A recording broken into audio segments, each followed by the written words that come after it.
Berjumpa lagi dengan saya. Kali ini kita akan membahas tentang database terdistribusi. Saya Rida Siswaran Najib, dosen pembimbing Pak Rengga Asmara, Eskom OSIE, Politeknik Elektronika Negeri Surabaya.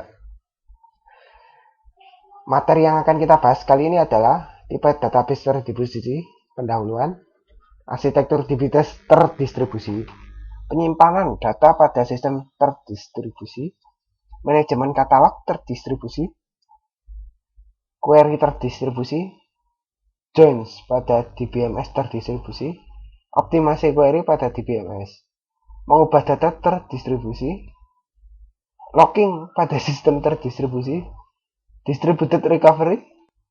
Itu saja, banyak sekali. Tapi ini akan saya ringkas ini. Tujuannya adalah memahami perbedaan DBMS terdistribusi dan DBMS terpusat, memahami arsitektur database terdistribusi, memahami penyimpanan data katalog pada sistem terdistribusi, memahami query join dan optimasi query pada DBMS terdistribusi, memahami juga bagaimana menangani kegagalan pada sistem terdistribusi. Pendahuluan. Pada database terdistribusi, data disimpan pada beberapa tempat. Setiap tempat diatur dengan suatu DBMS yang dapat berjalan secara independen. Properti yang terutama terdapat pada basis data terdistribusi adalah independensi data terdistribusi, transaksi terdistribusi yang atomik. Untuk tren terdistribusi saat ini, pemakai harus mengetahui di mana data ditempatkan, juga harus mengetahui di mana data terdistribusi dan transaksi terdistribusi. Kedua properti tersebut harus mendukung secara efisien. Tipe database terdistribusi. Ada dua tipe, yaitu homogen, yaitu DBMS-nya sama. Misalkan ya, MySQL dengan MySQL, Oracle SQL dengan Oracle SQL. Dan heterogen, DBMS-nya berbeda-beda. Jadi lebih dari satu macam. Misalkan yang satu menggunakan Oracle SQL, yang kedua database-nya menggunakan Microsoft SQL. Dan mungkin ada lagi yang ketiga, mungkin menggunakan MariaDB atau yang lainnya, MySQL, seperti itu. Arsitektur DB terdistribusi. Terdapat tiga pendekatan alternatif untuk membagi fungsi pada proses DBMS yang berbeda. Dua arsitektur alternatif DBMS terdistribusi adalah client server dan collaboration server. Sistem client server mempunyai satu atau lebih proses client dan proses server, dan juga sebuah proses client dapat mengirim query pada sembarang proses server. Client bertanggung jawab pada interface user, sedangkan server mengatur data dan mengeksekusi transaksi. Alasan arsitektur ini menjadi populer adalah implementasi yang relatif sederhana karena pembagian fungsi yang baik dan server yang tersentralisasi. Mesin server yang mahal sehingga utilitasnya tidak terpengaruh pada interaksi pemakai. Klien dapat menjalankan interface berbagai grafis sehingga lebih mudah dibandingkan dengan interface server yang tidak user-friendly, yang biasanya berupa command prompt. Pada saat menulis aplikasi client server, perlu diingat batasan antara klien dan server untuk menjaga komunikasi antara keduanya yang berorientasi himpunan. Khususnya membuka kursor dan mengambil tuple pada suatu waktu memanggilkan beberapa pesan dan dapat diabaikan. Collaboration server digunakan untuk mengurangi perbedaan yang digunakan oleh alternatif arsitektur client server. Terdapat sekumpulan server berbasis data yang menjalankan transaksi data lokal yang bekerja sama mengeksekusi transaksi pada beberapa server. Penyimpanan data pada sistem terdistribusi. Relasi disimpan pada beberapa tempat. Pengaksesan relasi yang disimpan pada remote site mengakibatkan biaya melewatkan pesan. Untuk menguranginya, sebuah relasi dipartisipasi atau difragmentasi ke beberapa tempat, di mana fragmen tersebut sering diakses. Fragmentasi terdiri dari relasi yang dibagi ke relasi atau fragmen yang lebih kecil dan mengirim fragmen tersebut pada beberapa tempat. Terdapat dua macam fragmentasi, yaitu fragmentasi horizontal, di mana setiap fragmen terdiri dari sebuah subset baris dari relasi asal. Lalu ada fragmentasi vertikal. Setiap fragmen terdiri dari sebuah subset kolom dari relasi asal. Jadi jika difergmentasi, misalkan ya, jika saya menggunakan fragmentasi vertikal, jadi kolom A ditaruh di DBA, sedangkan yang kolom B itu ditaruh di DBB. Bisa saja seperti itu. Lalu ada replikasi. Replika merupakan proses penyimpanan beberapa kopi dari sebuah relasi atau fragmen relasi. Keseluruhan relasi dapat direplikasi pada satu tempat atau lebih. Motivasi untuk replika, meningkatkan ketersediaan data. Jika sebuah tempat yang berisi replika melambat, kita dapat menemukan data yang sama pada tempat lain. Jika kopi lokal dari relasi yang dirimu tersedia, maka tidak terpengaruh saluran komunikasi yang gagal. Evaluasi query yang lebih cepat karena dapat menggunakan kopi lokal dari relasi termasuk ke remote site. Lalu manajemen katalog terdistribusi. Menyimpan data terdistribusi dapat beberapa tempat dapat menjadi sangat kompleks dengan nama yang berbeda. Menyimpan data bagaimana relasi difragmentasi dan replikasi, bagaimana fragmen relasi didistribusikan ke beberapa tempat dan disimpan. Fragmentasi horizontal. Tuple dengan rating, contohnya ini. Tuple dengan rating kurang dari 5 pada Shanghai, lebih besar sama dengan 5 pada Tokyo, maka harus dihitung sum dan count pada kedua tempat. Jadi jika menggunakan fungsi sum atau count, kedua dari kedua tempat ini dihitung. Contoh fragmentasi vertikal, SID dan rating pada Shanghai, SNAME dan X pada Tokyo. Contoh replikasi, seller dikopikan pada kedua tempat. Jadi tabel seller dikopikan pada kedua tempat, yaitu misalkan Shanghai dan Tokyo. Join pada DBMS terdistribusi. Contohnya, London menyimpan 500 halaman Sailor dan Paris mempunyai 1000 halaman Reservoirs. Nah, berikut ini contohnya.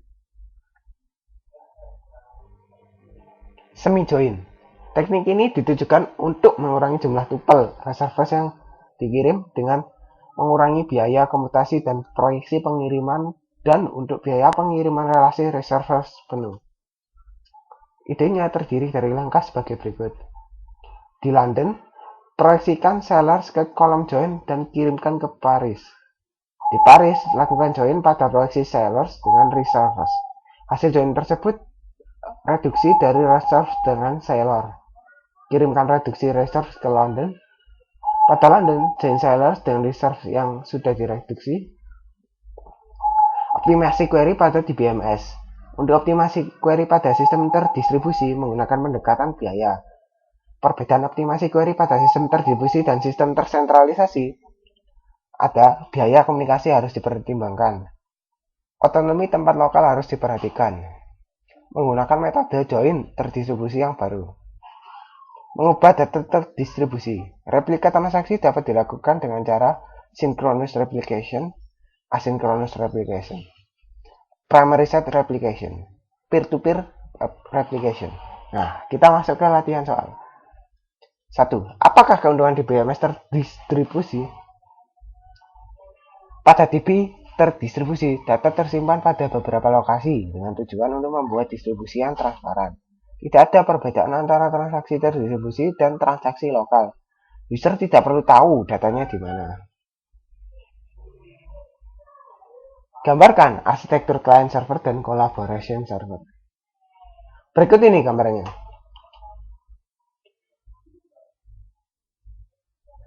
Gambar yang pertama, gambar yang di atas ini adalah arsitektur client server. Sedangkan yang bawah adalah collaborated server atau database terdistribusi. Jadi klien dapat mengakses langsung ke server yang ditujukan. Sedangkan pada collaborated ini, misalkan kayaknya di sini ya, ini diquerykan ke server. Nah, namun datanya tidak berada di sini, tetapi bisa jadi datanya berada di server lain. Jadi server ini menghubungi server yang lain. Pada arsitektur collaboration server, jika suatu transaksi dikirim ke DBMS, akan digambarkan bagaimana aktivitas tempat yang berbeda dikoordinasi. Secara khusus, gambarkan aturan manajer transaksi pada tempat berbeda. Konsep otonomi transaksi terdistribusi. Jawabannya seperti ini. Jadi seperti yang saya katakan tadi ya, jika klien melakukan query, namun datanya tidak ada pada server yang di-query-kan. Nah, lalu server yang di-query-kan ini akan mencarikan data ke server yang ada datanya. Berikut itu. Definisikan fragmentasi dan replikasi dalam hal di mana data disimpan. Fragmentasi itu bisa pemecahan data disimpan. Jadi misalkan kolom A dan kolom B berada pada server yang berbeda. Atau bisa saja baris A dan baris B berada pada lokasi berbeda. Sedangkan replika data itu datanya direplika di server lain. Jadi bisa menjadi backup. Apakah perbedaan antara replikasi sinkronus dan asinkronus? Sinkronus, semua copy dari relasi harus diubah sebelum transaksi commit. Asinkronus, copy dari sebuah relasi yang dimodifikasi hanya diubah secara periodik. Copy yang berbeda akan keluar dari sinkronisasi. Definisikan distributed data independence. Nah, distributed data independence ini ada pembahasannya pada materi sebelumnya, yaitu user tidak perlu mengetahui lokasi data. Intinya seperti itu. Bagaimana teknik voting dan read one write all diimplementasikan pada replikasi sinkronus? Voting, transaksi harus menulis mayoritas kopi untuk sebuah objek. Harus membaca cukup kopi untuk meyakinkan bahwa terlihat setidaknya satu dari kopi saat itu. Read only, write all, penulisan lebih lamban dan pembacaan lebih cepat daripada teknik voting. Berikan penjelasan bagaimana asynchronous replication diimplementasikan, khususnya jelaskan maksud capture dan apply. Dalam implementasi primary set replication adalah menentukan beberapa banyak perubahan ke primary copy, di copy ke copy sekunder, yaitu capture dan apply. Apakah perbedaan antara log based dan procedural untuk implementasi capture? Log based capture, log digunakan untuk membangkitkan charge data table. Jika hal ini dikerjakan ketika log terakhir ditulis di disk.